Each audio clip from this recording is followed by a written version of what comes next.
Okay, class 11th। अब हम अपने थर्ड यूनिट का लास्ट चैप्टर स्टार्ट करने जा रहे हैं, कोशिका चक्र और कोशिका विभाजन।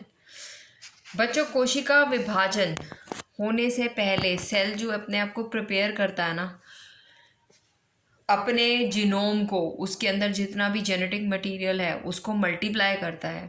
ठीक है, वो जो समय होता है उस समय को हम सेल साइकिल के साथ दर्शाते हैं। ठीक है, तो सेल साइकिल सबसे पहले हम इसमें अपना टॉपिक लेंगे, कोशिका चक्र, घटनाओं का वह क्रम जिसके द्वारा कोशिका का जीनोम, उसका जेनेटिक मटेरियल गुणित होता है, मल्टीप्लाई होता है, तथा कोशिकाओं के अन्य अवयवों का संश्लेषण द्वारा दो संतति कोशिकाओं का निर्माण होता है। क्योंकि जब दो डॉटर सेल्स बनने हैं तो उस जो मेन मदर सेल है उसके अंदर जितना भी मटेरियल है वो अपने आप को मल्टीप्लाई करेगा, उसके अंदर का और भी जितने भी प्रोटीन्स वगैरह हैं वो बनने स्टार्ट हो जाएंगे ताकि वो सेल डिवाइड होकर दो डॉटर सेल्स को बना सके।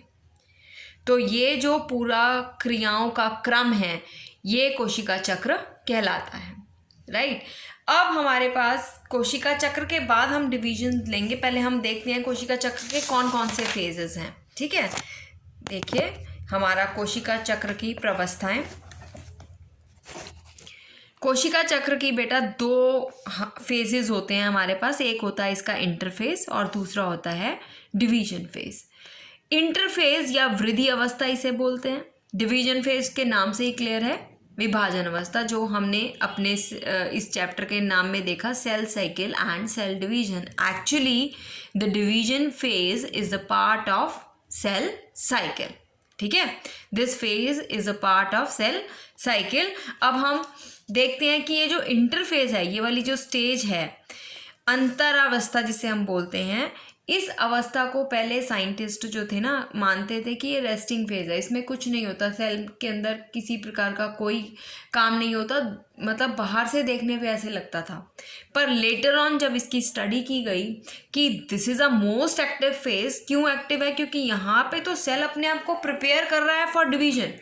डिवीजन फेज में तो क्लियर है विभाजन हो रहा है, और ग्रोथ फेज में सेल ग्रो कर रहा है, अपने मटेरियल को डबल कर रहा है ताकि वो डिवाइड हो सके। तो डिवीजन फेज या इंटरफेज जो है ये एक्टिव फेज है। इसमें हर एक चीज़ जो है डबल होगी। मान लीजिए मेरे पास एक पेज है जिसपे सारी इंफॉर्मेशन है रिगार्डिंग योर सिलेबस। ठीक है, अब मैं चाहती हूँ कि मैं ये इन्फॉर्मेशन आगे दो बच्चों को दे दूँ, तो मैं वो पेज फाड़ के तो नहीं दूंगी, क्योंकि अगर मैं फाड़ के दूंगी तो दोनों के पास आधी आधी इन्फॉर्मेशन जाएगी। अब मैं चाहती हूँ ना कि सेम इन्फॉर्मेशन जो मेरे पास है वो दोनों पे जाए, तो क्या मैं बनाऊंगी? मैं फोटो कॉपी करवाऊंगी और उन दो बच्चों को दे दूंगी। सिमिलरली सेल जो है वो अपने मटेरियल को डबल करते हैं ताकि जब दो डॉटर सेल्स बने तो उन पे इक्वल अमाउंट ऑफ मटेरियल चला जाए। इसको हम मनुष्य के सेल को लेकर देख सकते हैं कि मनुष्य के एक सेल में 46 क्रोमोसोम होते हैं। तो हम चाहते हैं जो दो डॉटर सेल्स बने उसमें दोनों के अंदर 46 जाएं, क्योंकि हर क्रोमोसोम के ऊपर अपना एक इंफॉर्मेशन लगी हुई है। राइट, अगर उस पर आधे आधे जाएंगे तो क्या होगा? आधी आधी इंफॉर्मेशन जाएगी ना। तो हम क्या करेंगे? हाँ, हमारे सेल्स जो हैं अपने आप का डीएनए मटेरियल जो है, जेनेटिक मटेरियल को डबल कर लेते हैं। ठीक है, तो ये डबलिंग जो होती है ये इंटरफेज में होती है। अब इंटरफेज के इटसेल्फ हमारे पास 3 फेजेस होते हैं, G1 फेज, G2 फेज और S फेज। ठीक है, और इंटरफेज जो है वो सबसे लंबी अवस्था होती है। ठीक है, अंतरावस्था जो है वो पूरे सेल साइकिल का सबसे लंबी अवस्था है, और कोशिकाएं इस अवस्था में उन सभी पदार्थों को एकत्रित कर लेती हैं जिनकी आवश्यकता विभाजन के समय होती है। अब हमारे पास G1 फेज में देखते हैं क्या क्या बनता है। G1 फेज में हमारे पास बेटा बनेंगे प्रोटीन्स, लिपिड्स, कार्बोहाइड्रेट्स, राइट, और कलाओं का संश्लेषण। कलाएं मतलब हमारी मेम्ब्रेन्स। राइट, हमारी मेम्ब्रेन किसकी बनी होती है? प्रोटीन और लिपिड्स की। अब ये प्रोटीन जो है, अभी हम पीछे एंजाइम का चैप्टर पढ़ के आए हैं, जो हमारे एंजाइम है वो प्रोटीन नेचर के होते हैं। राइट, और हमारे पास आरएनए भी बनता है, क्योंकि आरएनए ने ही आगे प्रोटीन्स बनाने होते हैं। ये पूरी डिटेल आप जब जेनेटिक्स पढ़ोगे, जब 12th में आके, तब आपको पता चलेगा। अब डीएनए जो है वो क्या करता है, आरएनए बनाना शुरू कर देता है, ताकि आरएनए जो है वो प्रोटीन्स बनाए और उनमें से वो वाले प्रोटीन भी बन जाएं जो एंजाइम की तरह काम करेंगे डीएनए के संश्लेषण में। क्योंकि डीएनए का संश्लेषण अभी आपने नहीं पढ़ा, डीएनए की रेप्लिकेशन आप 12th में पढ़ोगे। डीएनए की रेप्लिकेशन के लिए एंजाइम्स चाहिए होते हैं। अब वो एंजाइम्स हमें कब मिलेंगे, जब हमारे पास वैसे प्रोटीन्स जो है वो बन जाएंगे। तो इस फेज में हमारे पास आरएनए, प्रोटीन, लिपिड्स, कार्बोहाइड्रेट्स बनने स्टार्ट हो जाते हैं, पर डीएनए अभी नहीं बनता, ठीक है। और साथ के साथ तीनों प्रकार के हमारे पास आरएनए बनेंगे, टीआरएनए भी बनेगा, एमआरएनए भी बनेगा, आरआरएनए भी बनेगा, और केंद्रक के अंदर न्यूक्लियोलस, जिसे केंद्रिका कहते हैं, वो भी दिखाई देने लगती है। इसके साथ साथ ट्यूबुलिन प्रोटीन भी बन लेता है। मतलब ट्यूबुलिन जो है वो स्पेशल तरह का प्रोटीन है, जो आगे आप जब आप माइटोसिस करोगे तो देखोगे स्पिंडल फाइबर्स में हेल्प करता है, ठीक है। स्पिंडल फाइबर्स क्या होते हैं वो भी आगे बताऊंगी। स्पिंडल फाइबर फॉर्मेशन में ट्यूबुलिन प्रोटीन जो है वो हेल्प करता है, जब हम सूत्री विभाजन पढ़ेंगे तो हमारे पास ट्यूबुलिन प्रोटीन जो है वो बनना शुरू हो जाता है। ये सब कुछ हो रहा है हमारे G1 फेज में। अब हमारे पास नेक्स्ट फेज जो आता है वो है एस फेज। एस फेज जो है वो मेन सिंथेटिक फेज है, एस प्रवस्था।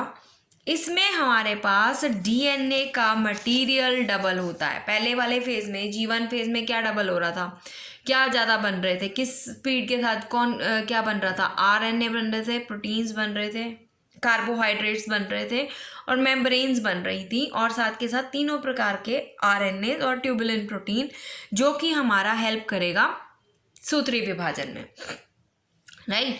अब हमारे पास आ जाता है एस फेज, जिसमें हमारे पास डीएनए के अणुओं का द्विगुणन होता है और हिस्टोन प्रोटीन्स का निर्माण होना शुरू हो जाता है।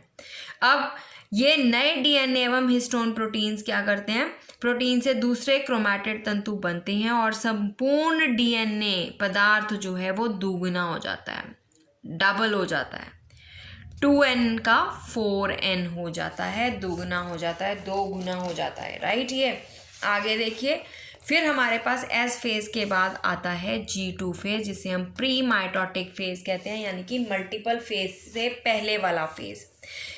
ये फेज में भी कोशिका की वृद्धि के लिए आवश्यक है, क्योंकि इसमें भी क्या होगा, प्रोटीन और आरएनए जो हैं उनका निरंतर संश्लेषण होता रहता है, परंतु इसमें भी डीएनए का संश्लेषण नहीं होता। तो एंड में G2 के एंड तक हमारे पास कोशिका के अंदर जितने भी कोशिकांग हैं, जितने भी पदार्थ हैं, कोशिकीय पदार्थ हैं, वो 2 गुना हो जाते हैं। अब कोशिका जो है वो कोशिका विभाजन के लिए तैयार हो जाती है, ठीक है।